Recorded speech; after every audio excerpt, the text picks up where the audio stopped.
2 astronautes sont actuellement bloqués dans l'espace. Tout a commencé lorsqu'ils ont entendu un bruit de pulsation effrayant provenant de l'intérieur de leur appareil. Un bruit qui ne devrait même pas être possible dans le vide de l'espace. La situation est devenue si étrange que leur voyage de retour depuis la Station spatiale internationale a été annulé. Ce qui devait être un séjour de quelques jours dans l'espace s'est transformé en 9 mois d'un véritable cauchemar. Cette situation est celle des astronautes de la NASA Butch Wilmore et de sa collègue Sunita Williams. Le 5 juin 2024, ils ont quitté la Terre avec une mission. Passer environ 24 heures à bord de la navette Starliner de Boeing pour rejoindre la station spatiale. Ils ne devaient ensuite y rester que 8 jours, aux côtés des 7 astronautes déjà à bord. Après cela, ils devaient retourner sur Terre, à nouveau avec la navette Starliner. Rien de plus simple en apparence. Cependant, alors qu'ils s'apprêtaient à retourner sur Terre, quelque chose d'étrange se produisit. Wilmore commença à entendre un bruit bizarre à l'intérieur de la capsule Starliner. Cela ressemblait à un battement de cœur, avec des intervalles réguliers. Ce qui est effrayant, c'est que l'espace est censé être totalement silencieux, étant donné qu'il n'y a pas de milieu pour que le son se propage. Il n'y a pas d'atomes ou de molécules pour transporter une onde sonore, donc il n'y a ni son, ni écho. Personne ne vous entendra crier. C'est le silence total. Il était par conséquent impossible que ces bruits étranges proviennent de l'extérieur du vaisseau spatial. La situation devenait très préoccupante, car le bruit ne s'arrêtait pas. De plus, les astronautes ne parvenaient pas à déterminer d'où ils provenaient. Ils savaient qu'ils venaient d'un haut-parleur à l'intérieur de la capsule, mais ils n'avaient aucune idée de ce qui le causait. Ils décidèrent donc de demander de l'aide aux experts du Johnson Space Center à Houston. Avant de continuer, il est important de savoir que les sons étranges dans les vaisseaux spatiaux ne sont pas rares. En 1969, lorsque la mission Apollo 10 est entrée en orbite lunaire, les astronautes ont déclaré avoir entendu une mystérieuse musique provenant de la face cachée de la Lune. C'était comme un sifflement qui a duré près d'1 heure.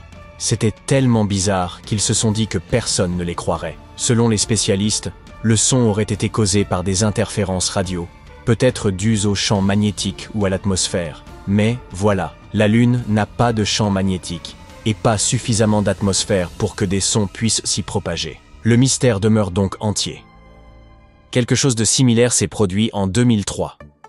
L'astronaute chinois Yang Liwei effectuait son premier voyage dans l'espace, seul, à bord d'un minuscule engin spatial, lorsqu'il a commencé à entendre quelque chose d'étrange. On aurait dit que quelqu'un frappait sur la coque de son vaisseau, un peu comme si quelqu'un frappait sur un seau en métal avec un marteau en bois. Mais ce qui était encore plus étrange, c'est que le son ne semblait provenir ni de l'extérieur, ni de l'intérieur du véhicule. Liwei n'a jamais pu déterminer de quoi il s'agissait, même après son retour sur Terre. Mais la situation était suffisamment étrange pour le faire paniquer, et c'est probablement ce qui est arrivé à Wilmore et Williams. Mais dans le cas des astronautes de la NASA, il semble qu'une explication ait finalement été trouvée. Selon l'équipe du centre de contrôle de la mission, le son était probablement lié à un problème technique. Ils pensent qu'il s'agissait d'une boucle de rétroaction des haut-parleurs entre la station spatiale et la navette Starliner. Plutôt satisfaisant, n'est-ce pas? Eh bien, pas vraiment. Leurs ennuis ne faisaient que commencer. Ce problème de son préoccupait bien évidemment l'équipe du Johnson Space Center. Mais en vérité, il y avait pas mal d'autres problèmes techniques à bord de ce vaisseau. Avant même son lancement, les experts avaient remarqué une petite fuite d'hélium persistante. Cela pouvait poser un gros problème car ce gaz alimente les propulseurs qui contrôlent l'orientation, la vitesse et la trajectoire de la navette. Mais dans ce cas, les spécialistes s'étaient dit que tout irait bien. La fuite n'était pas trop importante et ne risquait pas de compromettre la réussite de la mission. Ils avaient donc décidé de procéder au lancement. Mais les choses s'aggravèrent. Une fois les astronautes dans l'espace, les spécialistes remarquèrent une autre fuite d'hélium, puis une autre, et une autre. Au final, ils trouvèrent 5 fuites, ce qui inquiéta beaucoup les responsables de la mission. Ils contactèrent donc d'urgence Wilmore et Williams. Les astronautes étaient sur le point de s'endormir lorsqu'ils reçurent l'ordre de fermer 2 vannes de la navette.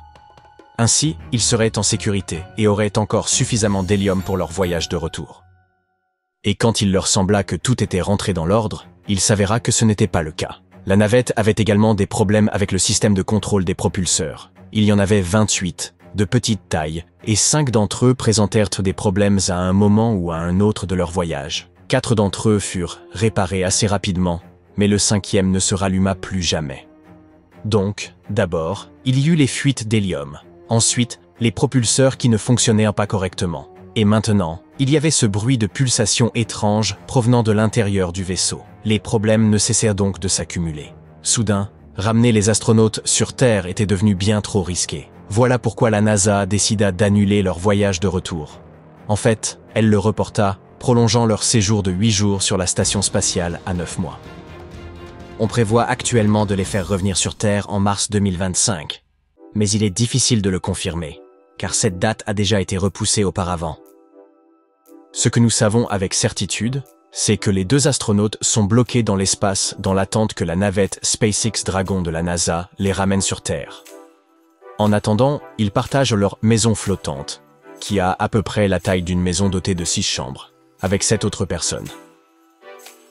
Être coincé dans un laboratoire en orbite et ne pas pouvoir rentrer chez soi est sans aucun doute une situation éprouvante, mais il semble qu'ils gèrent plutôt bien les choses.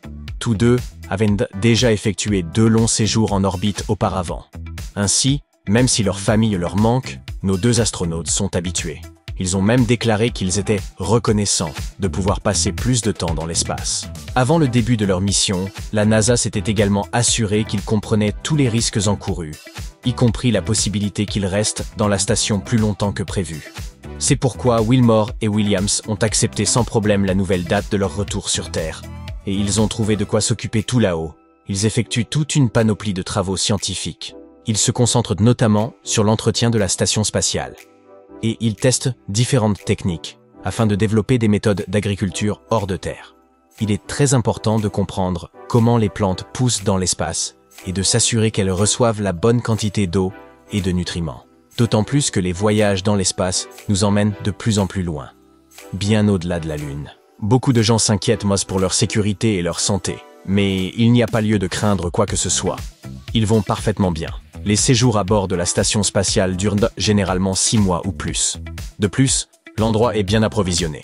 Il y a tout ce dont l'équipage a besoin, de la nourriture, de l'eau, des vêtements et de l'oxygène. La NASA et ses partenaires effectuent souvent des missions, avec des fournitures supplémentaires, pour s'assurer que tout le monde se sent en sécurité et pris en charge. Si Wilmore et Williams ont le mal du pays et disposent d'un peu de temps libre, ils peuvent toujours envoyer des emails, appeler leur famille et leurs amis.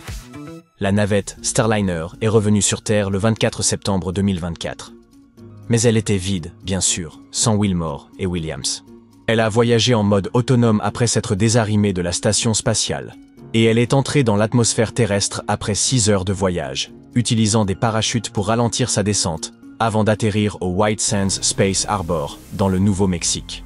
L'atterrissage a été un succès, mais les spécialistes de la NASA auraient souhaité qu'il se déroule comme prévu, c'est-à-dire avec Williams et Wilmore à bord de la navette. Maintenant, tout ce que nous pouvons faire, c'est espérer qu'ils rentrent chez eux en toute sécurité.